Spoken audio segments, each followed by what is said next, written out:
et a créé la Maison de la Cosmétique. Il y a de nombreuses contraintes réglementaires. Pour vous donner quelques notions du marché, ça représente en France 11 milliards d'euros.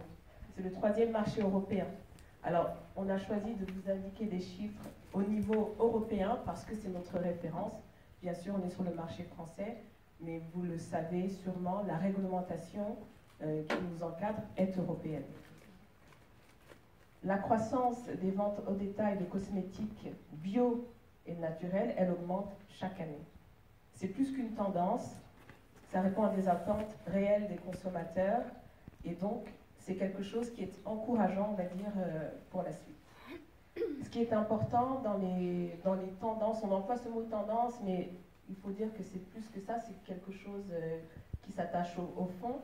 Le Made in France, on est en France, il y a des leaders mondiaux. La croissance du naturel et du biologique, elle est avérée. Il y a des nouveaux aspects, digitalisation, mondialisation et aussi personnalisation. Chaque individu, bien sûr, a ses besoins. Et la cosmétique semble pouvoir répondre aux besoins presque individuels. Et ça, c'est le do-it-yourself qui a permis aussi d'y répondre. La digitalisation, bien sûr, maintenant, on peut vendre des cosmétiques sur Internet. C'était inimaginable il y a quelques temps. Maintenant, c'est possible. La mondialisation, bien sûr, on est en plein dedans pour d'autres secteurs. Et la cosmétique aussi est un secteur mondialisé. On va sur Internet pour acheter des produits. La mode coréenne, par exemple, vous l'avez vu, et en France, il paraît que ça marche très bien.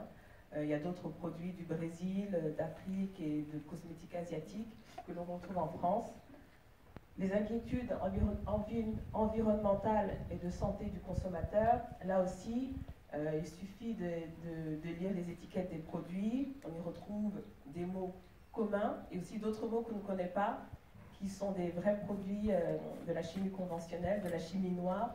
Et là aussi, il faut pouvoir lever ces inquiétudes et apporter des réponses concrètes.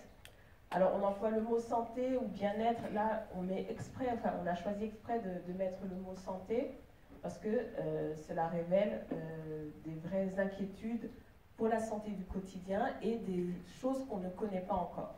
On parle plus seulement de bien-être, mais de santé parce que les impacts sont forts.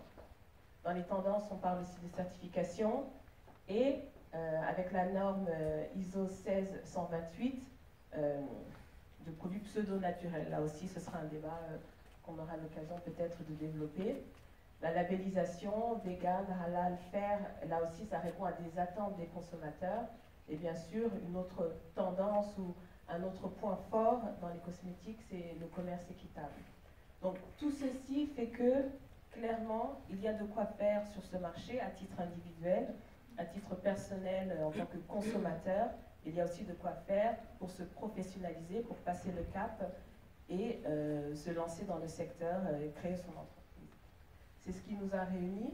Et c'est ce qui a réuni aussi plusieurs invités qu'on a choisis, à qui on a demandé de venir échanger avec vous. On est très ravis de les accueillir.